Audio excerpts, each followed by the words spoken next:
This is an Earthscraper, a 65-floor building constructed underground. Unlike skyscrapers, which are built above the ground, these are literally built by digging into the earth, as if a skyscraper has been turned upside down and embedded into the ground. But these Earthscrapers could very soon become our homes.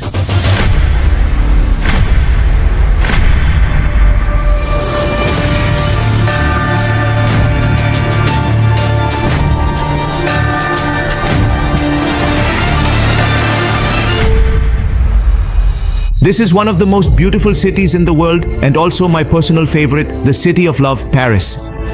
But do you know how much it costs to buy a house here? 1 lakh rupees per square foot on average. Just look at this. An average house in Paris, only 498 square feet, is selling for 7.5 crores. But do you know the most interesting thing? In Paris, 26 out of every 100 flats are actually lying vacant. That's why, in this small city of just 105 square kilometers, there are 20,000 people living per square kilometer. And even after earning 2.9 lakh rupees per month, people still can't afford these million rupee homes and end up living in small rented flats.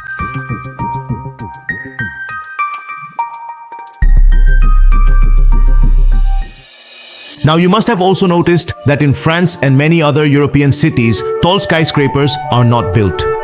This is a bylaw to preserve the historical significance of those cities, and that's why space becomes even more premium. But on the other hand, if you look, the entire center of France is literally lying empty. Now, do you know what's most concerning? Paris is not the only city where this is happening. Housing has already become unaffordable in top cities all over the world like London, Barcelona, Munich, and Stockholm. I started to feel the price is going up in just the past 156 years last month, and that is as much as we spend on food for 2 weeks. So we have to make sacrifices. We never go to restaurants, we don't buy biscuits or sweets for the children. I had to take on a new second job. My family, my 1-year-old baby, we're facing a lot of difficulties now. Major cities are becoming so overpopulated that in Tokyo, a city with a population of 40 million, they literally have to employ professional pushers in the metro. The situation has gotten so bad around the world in order to manage the crowds that, according to official United Nations data, 2.8 billion people, that is, about 40% of the world's population, are either homeless or living in substandard conditions. That's why many reports are calling this situation not just a global housing crisis, but a global housing emergency. Because according to the United Nations' own prediction, in the next 25 years, another 2.5 billion people will be added to cities, which means that soon 70% of the world's population will be living in cities. But the land area is absolutely limited, so how can we ultimately tackle this global problem? Now, interestingly, in 2009, Mexico City was also facing a similar unique problem. This is Zocalo Square, a large open space measuring 240 by 240 square meters, right in the heart of Mexico City. This open square plays a very significant role in the history, culture, and politics of Mexico because in the 15th century, the Spanish invader Hernán Cortés defeated the old inhabitants, the Aztecs, right here and established his capital. And even today, many historical remains of the Aztec civilization still exist beneath this ground. But today, this entire area of Mexico City has become extremely densely populated. During many celebrations, millions of people from all over the world gather here at once, but the space for them to stay is very limited. Plus, this is a historical city, so just like in Europe, building structures taller than 8 floors is not allowed here either. So the question that arises is, how can arrangements be made for hundreds of thousands of people to live in a city where there is no space at all? Well, the answer to this question was with Esteban Suarez, the creative founder of a new emerging construction company, BNKR Arquitectura. He said, if we can't go up, then we'll go down. We will set a new example for all cities by building a 65-floor building underground. He even simulated a complete model for a skyscraper competition in 2011, which smartly addressed all the major challenges. Now, when I personally saw its official design while selecting my topic, I was like, this is what you truly call out-of-the-box thinking. 0 to 1 thinking, and I had to create a video on this. Take a look at this. This is the area above Zocalo Square. And right beneath it, in the shape of an inverted pyramid, will be this 65-floor Earthscraper. You see this big empty area in the middle? This will be the light wheel. This will be intentionally left empty to allow sunlight to reach the lower layers. So basically, this design immediately solves four major problems. Sunlight will easily reach all the way down. Also notice that the upper area will be made of a flat glass floor where people can walk around as usual. This means that this space will remain completely empty and can also be used. For example, parks can be built there and public gatherings and events can also be conducted. Now, in the main building, all the residential and commercial spaces will be situated on the left and right sides. And look, the lobbies will be completely covered with greenery. So, as much as possible, a normal human-like experience will be created underground, up to 300 meters below the surface, which means there won't be any unusually claustrophobic feeling. Here, the first 10 floors will only have museums and centers of historical importance, where the ancient relics of the Aztec civilization found during the excavation will be kept. So, no sentiments of any Mexican will be hurt. In fact, this could become Mexico's #1 historic and cultural center. According to Esteban, if this project is a success, we could literally build an entire underground city by creating a network of underground buildings, smartly utilizing the dimensions below. Now just think about it. Traffic is a major problem in cities. But with Esteban's concept, all the major hubs in the city could be connected within just a few minutes. This certainly seems like the perfect solution for the global housing crisis as well, which would open up a whole new dimension for city expansion, eliminating population concerns for the next 200 years, and cities would run super fast too. But there is a problem. No builder has ever constructed a project of this type before. Do we even have the technology, engineering, and architectural capabilities to build a mega structure of this scale? Is it even possible to build an entire underground complex 300 meters below the ground? Well, let me show you something that you simply won't believe. In 1963, a mega structure from an ancient civilization was discovered in the Cappadocia region of Turkey. It was as if an entire underground world had come to light, one that was as deep as 18 floors. But the most amazing thing was that it wasn't just a single building or even a single city, but a mega structure of 200 connected cities, which included residential quarters, community halls, religious spaces, and even stables for horses. Out of all these underground cities, the largest is Derinkuyu, which goes as deep as 18 floors underground and can comfortably accommodate 20,000 people at once. Just like modern buildings today have air conditioning systems, here they had ventilator shafts that were carefully planned to bring airflow from above all the way down, which kept the underground temperatures easily stable between 16 to 18 degrees. Just imagine the level of architecture, and that too over 3,200 years ago. Even I personally couldn't believe it when I heard about this, so I watched several travelers' videos who actually went there themselves, and just look at these videos. How did they do this? It just goes on and on and on. How did they actually crash this? Welcome to the missionary school. Maybe there was a table here and they continued their studies on that table. Here they used to give lectures. No idea how far these stairs go, but it's amazing. It's amazing. So the ideas that are coming to us, there were some ancient civilizations that had already done all this, even with technology far more primitive than ours. They needed this underground network to protect their city and their people from other states. But why go so far back in history? Let's just talk about today, right? Look at Finland. It's an amazing country. For 8 years in a row, this country has won the title of the world's happiest country, which in my opinion is the highest achievement possible. GDP and all that are just excuses for overcapitalism. The real goal is everyone's happiness. But who knew that one of the reasons behind the happiness of the people of Finland is an entire underground city network stretching 293 kilometers? Yes, right beneath the surface of Finland's capital, Helsinki, there exists an entire underground world that goes as deep as 15 floors. And it has everything: roadways, railways, emergency residences, even playgrounds, sports facilities, and swimming pools. Even ice hockey. If needed, more than 1.5 times the city's population can comfortably live here, even for several months. Now, the construction of this network actually began in the 1960s, during the Cold War, when it was built to protect citizens from the threats of Soviet Union's nuclear and chemical weapons. But as soon as the Finnish government realized their advantages, in 2007, the government called it the best decision so far and ordered the scaling up of its underground assets. Today, Finland is building a multi-layered underground system and setting an inspiration for the world.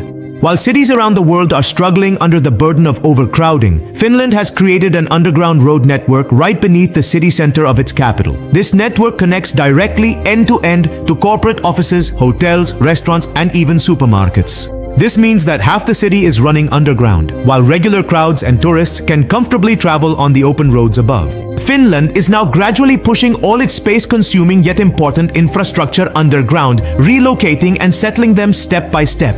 For example, they've put the entire district's heating and cooling system underground. Even data centers are being pushed underground. Waste burial sites, water supply tunnels, etc., etc. Now guys, my main purpose in making this video wasn't just to tell you about Earthscrapers, but I wanted to give you a very important perspective, the daring to think differently. It's not about looking at what the world is doing and simply following it, but rather about recognizing what advantages I have and using those advantages to create something creative and unique. This is where the foundation of innovation is laid. For example, Finland realized in time that their underground hard rocks were their greatest asset. This is an asset that you won't find in Mexico.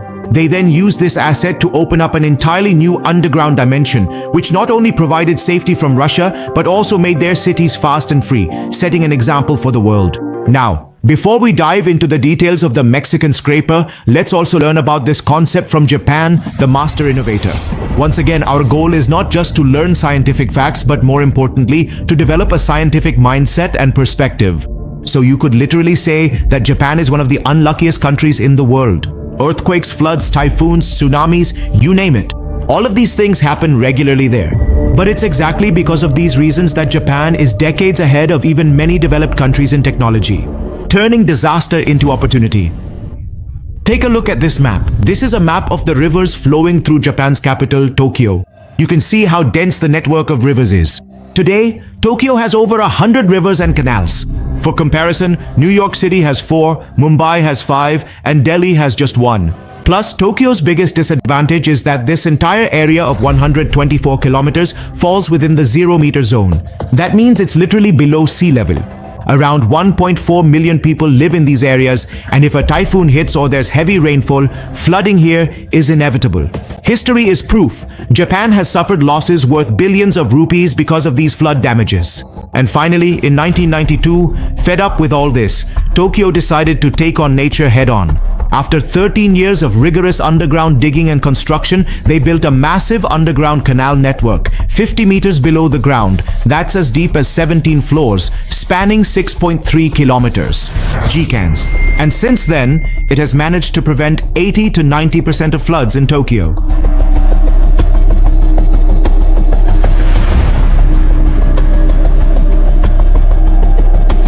This underground system is a mega structure. You can see these 5 major banks. They store excess water from their respective 5 rivers, and then all this extra water travels through a 6.4 kilometer long tunnel and is collected in a reservoir as big as 2 football fields and as tall as 8 floors. This storage tank or storage reserve is so massive that it can store as much water as a medium-sized lake. And this man-made underground reserve is supported by 59 huge pillars, each weighing 500 tons. Zoom in on it on Google Maps at GCANs and you can see these pillars. That massive reserve stands right on top of these pillars. Now the most interesting part is its working mechanism. As soon as the flooding subsides and the water level of the nearby Edogawa River stabilizes, all this water is pumped out into the Edogawa using massive pumps with 12,000 horsepower from where it flows directly into Tokyo Bay. This structure has proven so useful for Tokyo that Japan has set a goal to further expand such underground canal networks by 2040. So clearly, today's modern science and engineering are definitely capable of executing extreme constructions, and being able to functionally use the dimensions of the ground is proving to be a superpower for cities. So then why? Why was this Earthscraper concept in Mexico put on hold? Why hasn't it received construction approval yet? Will the Earthscraper project specifically face some unique engineering or technical problems for which we don't have solutions today? For example, how would such a massive structure survive earthquakes in a country like Mexico, which is prone to them? At least 24 people have been left killed after a partial earthquake of magnitude 7.1 hit central Mexico. We're experiencing very strong shaking. I think we need to get under the desk. Let's see, purely from a physics and engineering perspective, how the concept of this massive construction would be executed. So look, the company that designed it clearly stated that we have to build the Earthscraper using a top-down approach, which is unique. Yes, because we construct other skyscrapers from the bottom up. And that's probably why its construction will also be something like this. Let's create a basic prototype of the Earthscraper. By working together, you'll also gain a new perspective. Step number 1. Construction will begin with this large 240 by 240 meter digging site. But here, a hole won't just be dug straight down. What will happen if we do that? Two major problems. The surrounding land will try to fill the empty space inside the hole by applying inward pressure on it. Yes, this doesn't just happen with water, it happens with land too, and in soil mechanics it's called lateral earth pressure. Even the work on the world's deepest hole had to be stopped at a depth of 15 kilometers for this very reason. Because of the immense lateral pressure, the hole became unstable and caved in or got squeezed from the inside. And definitely, the issue of temperature was also there. Secondly, the soil in Mexico City is clay soil which contains soaked water. So the water will also exert pressure from the inside. This area of Mexico City is literally a reclaimed area built over a lake, which is called a lake bed. Even today, there's a significant amount of soggy water beneath the ground here, which is why the soil mostly looks like this. This is actually the liquefied stream clay of Mexico City. It's quite wet and extremely compressible. And that's why, first of all, we'll have to dig only the boundary of our Earthscraper on the ground of Zocalo Square. And to secure those boundaries or perimeters, we'll have to build thick diaphragm walls like these. Now for these walls, we'll dig the trenches using machinery like hydraulic excavators and clamshell diggers, which will be precisely angled inward with the help of inclinometers. Then, bentonite slurry will be poured into them to prevent the trench from collapsing, after which metal rods will be added. These are for constructing the main structure, into which reinforced concrete will finally be poured to create strong diaphragm walls. Whereas in normal construction, these are usually kept just a few feet thick. Here, we have to make them at least 2 meters thick so that they can withstand the external pressure. Because as we keep digging underground, the pressure from both the land and water will increase exponentially. Thousands of tons because of the land above, and if this isn't effectively combated, the safety of the Earthscraper will be completely compromised. So these kinds of walls will create a triangular slope which will also provide horizontal support to the main Earthscraper structure. Note, we haven't dug any pit yet, because if we dig a pit, how will top-down construction be possible? So far, we've only secured its boundaries so that we can work comfortably at the center. Now, step number 2. Now, starting right from the center, we will install some weight-bearing pillars, piles, and columns going 300 meters downwards. This task will definitely be extremely difficult, but we have a huge advantage. Look, the triangle shape is the strongest geometrical shape, but still, for even more solid vertical support, we will have to install these 1 to 2 meter thick pillars called piles beneath the boundary of the light well. These will be driven 300 meters down into the bedrock. Their numbers can range from hundreds to thousands, and they will be installed at a slight slant so that a cone-like structure can be formed. These piles will provide solid vertical support for building the floors of the Earthscraper, and at the same time, they will leave empty space in the middle for the light well. Now, step number 3, as soon as all our vertical columns or piles are installed and our core skeleton is ready, now we can comfortably begin our top-down construction. We will now start adding horizontal beams step by step from the top for horizontal support. Then, in the important solid structures, we will pour reinforced concrete to firmly solidify and lock the building's skeleton. And then, one by one, the rooms will start being constructed according to the floor plan layouts. We will leave a large circular area in the middle for our light well, and around that, as per the layout, we will start constructing the rooms and other spaces. And finally, step number 4, in which we will install all public utilities and circulation elements according to the layout, such as staircases, high-speed elevators, fire exits, outdoor lobbies, gardens and parks, etc. After that, all the cosmetic work like flooring, tiling, and installing fixtures will be done. Now, what about the 4 unique dangers that occur during this construction? Earthquakes, underground flooding, underground darkness, and underground fire safety. Well, just look at this building for a moment, how it's literally swaying back and forth during an earthquake. Well, with Earthscrapers, this will happen very rarely, because during an earthquake, the Earthscraper will move along with the ground itself. Minimizing resonance, there is an atmosphere around tall skyscrapers, so the resonance created by the ground's lateral displacement gets amplified. So it's a fact that in earthquake-prone zones, Earthscrapers are actually even more advantageous, and for the remaining shocks, Earthscrapers will also use the same modern damping systems that are used in the majority of skyscrapers in Tokyo today. Basically, flexible and compressible materials like rubber or neoprene are added to all the joints of the columns and beams, and intentional gaps are left within the structure, filled with porous materials like foam that can withstand compression. Now, this is not a new technology. Many buildings like this have been constructed in numerous cities, and that is why we know it will work perfectly. Now, for underground lighting, you can literally place bundles of optical fibers around the light well, which will transmit light to different floors and places in the building, spreading it to every corner with the help of diffusers. So basically, if it's bright outside, it will be bright inside as well. It will feel just like being outside. Now, if we talk about underground flooding, we'll definitely need super powerful pumps for that, which will have to constantly pump the groundwater up from below. But as we saw in the case of Japan, we've already built such massive pumps, and nowadays, strong and powerful pumps are also used in many other underground bunkers and basements. And finally, if we talk about fire safety, there are plenty of solutions for that as well. Floor design, fireproof construction materials, emergency elevators, underground reserves, which will basically be filled by our groundwater. There are endless solutions.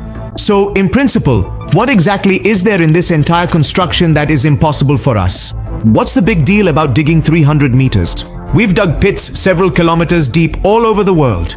We've built tunnels, bunkers, and so much more in so many places. And we've already seen the massive megastructures of other countries before. So the question still remains, why did we put the Earthscraper project on hold since 2011? And the answer is change. The idea of the Earthscraper is still ahead of its time even today. New and revolutionary ideas always have to face a lot of resistance and risk. But the major reason here is that no one actually wants to take this risk. The government doesn't want to take the risk. Because number one, what if people don't accept the decision to build an Earthscraper on a historical site and it turns into a political issue? Because this is a sentimental issue for Mexicans. Number two, what if during years of excavation, the priceless historical antiques beneath Zocalo Square get damaged? Number three, what if this project goes on for more than 10 years? Because projects like this have never been built before. So a big bottleneck right in the middle of the city would slow down the city for years. And number four, what if this new concept ultimately turns out to be a failure? Also, no finance company wants to finance it because they want to play it safe too. These are some of the reasons. Number one, what if the proposed cost of $800 million crosses into the billions, which there's a very good chance it will? Then to recover that, they'll be forced to sell the flats at premium prices. But what if no customer is even willing to pay a premium for this project because the concept of living underground hasn't even been tested? Will people actually prefer living underground as opposed to the upper floors of a skyscraper where you get beautiful views? Number two, what if this project gets stuck midway or is severely slowed down due to regulatory hurdles? Because such a building has never been constructed before, we would literally have to rewrite or create from scratch all the safety regulations like fire safety, water safety, safety from underground gases such as radon, and hundreds of other regulations. We would have to reinvent the golden protocols of engineering. Then there would be safety audits, checks, and work would be paused for years. What if the slow speed of bureaucracy ends up economically consuming this project? So guys, this whole situation highlights just one thing: how much resistance one has to face to execute a new idea, which most of the time is not physical, but psychological. Even the creators themselves are not fully convinced of its exact potential, let alone the public and the media. What did the communications giant Western Union say about the first impression of telephone technology? They said that this device has no value for us and that it has too many limitations. At the time of personal computers, the president of a computer company called Digital Equipment Corporation said, "There is no reason anyone would want a computer in their home." Resisting digital photography technology during the era of photographic films completely wiped out Kodak's market share, and not believing in internet technology did the same. It ate up the market share of Blockbuster and Walmart. People used to think of airplanes and skyscrapers as just cute, dreamy ideas. But here we are today.